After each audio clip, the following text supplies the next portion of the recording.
Okay, Russell's directed you in Gypsy.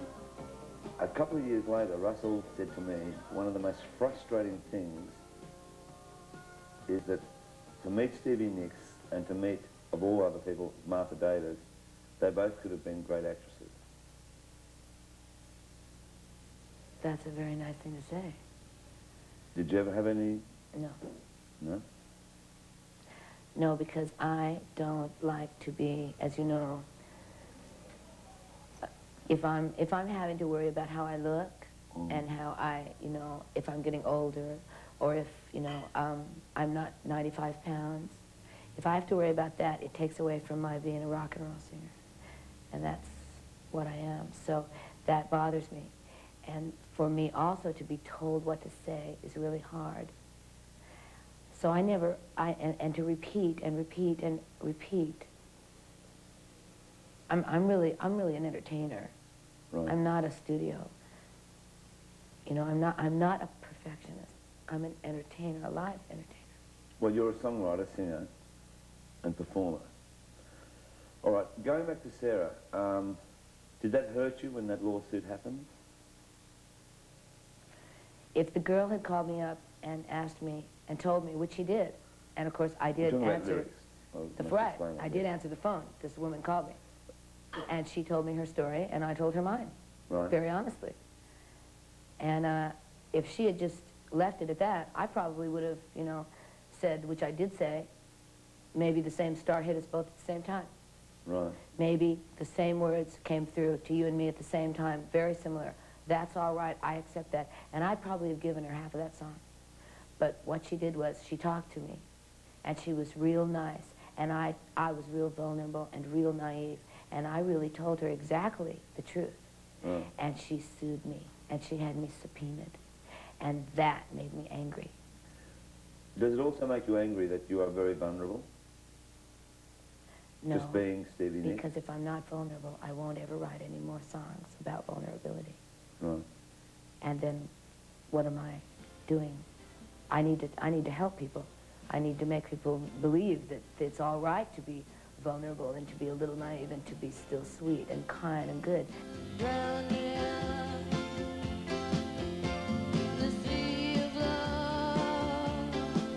Okay, so there is Stevie Nicks, superstar, has gone through the rigours of being a rock star, of being married, of having that exploding in the papers, of having the accolades of sort of one of the biggest groups in the world, of being sued because of lyrics.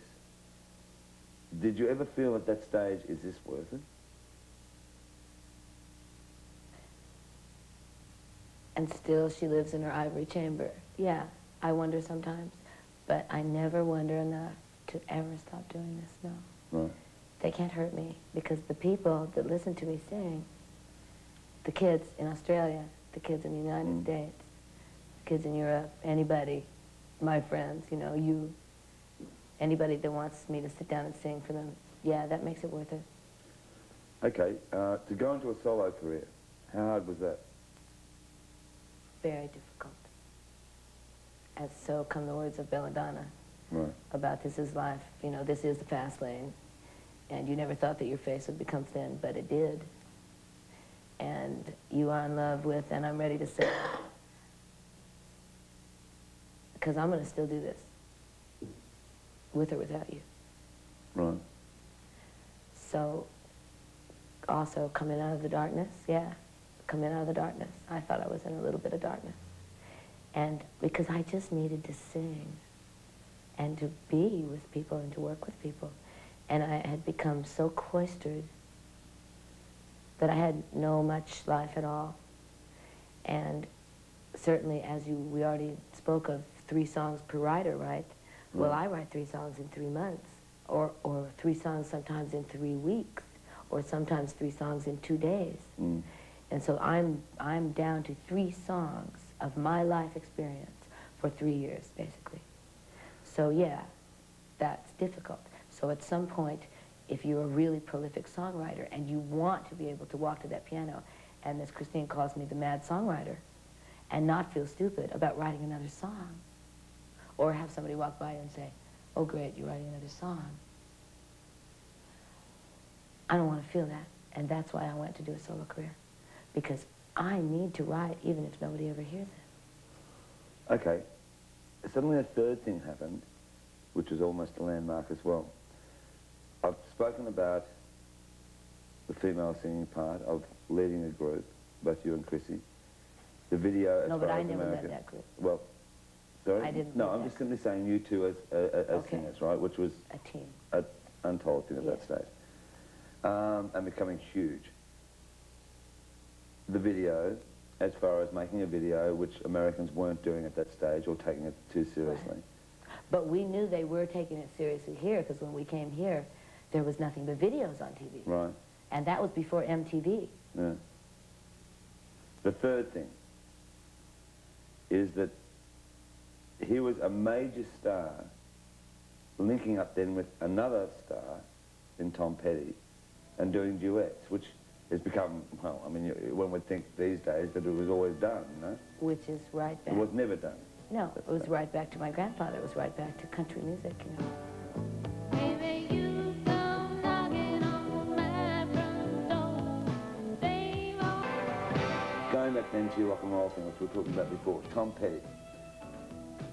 Your association, as far as records are concerned, and your great love for bands. And the Heartbreakers, and the Eagles, and Fleetwood Mac, and Led Zeppelin are about the only bands I know. And Pete Townsend and the Who. Right.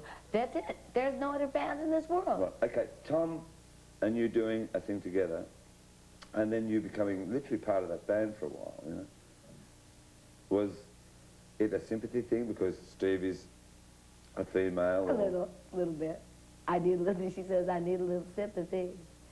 Yeah, a little, because they let me be an honorary heartbreaker. Right. Okay, so Belladonna happens. And again, it's a hit. You can't stop having it. But nobody raves about it What do you mean no one raves about it? in my world. Belladonna is a hit, as was Rumors a hit. Nobody raved about it in our world. It's like Belladonna, I guess, was a hit, Oh, I see. I but thought nobody no really one told raved me. about it. Nobody told me about it. Right. Nobody told me that they were raving. So I wasn't aware that anybody was raving. Mm. So, you know what I guess I'm trying to say to you, Molly, is that it's very easy to sail through these records without really noticing too much, because you're going so fast, and nobody's calling you up and telling you anything. So you just kind of do your gigs. And what becomes really important is that live performance, you know, is that walking out on the stage, The and live that's performance it. is very important. And yeah, I can sit here and sing to you right now. No, but the any live, of those records. right, but the live, I've got to argue here. Okay. The live performance is important. However, there is a million and millions out there watching video. Right. So they may not Well, see all right. Stevie could be in England. But I'm making the videos too now. Right. Which is something I don't like to do. Well, that's what I was saying. With Stand Back, it was such an unbelievable, simple video. Right. And then, of course, And which defied all the in over-the-top costs. complete and- confidence over international Australian TV, I should tell you about the first Stand Back. When horseback riding, and it was like, you know, incredible to a point. But it wasn't right, and I freaked out, and I said, I don't really, you know, Fleetwood Mac didn't have to make videos to sell records. So at this point I said, take it back.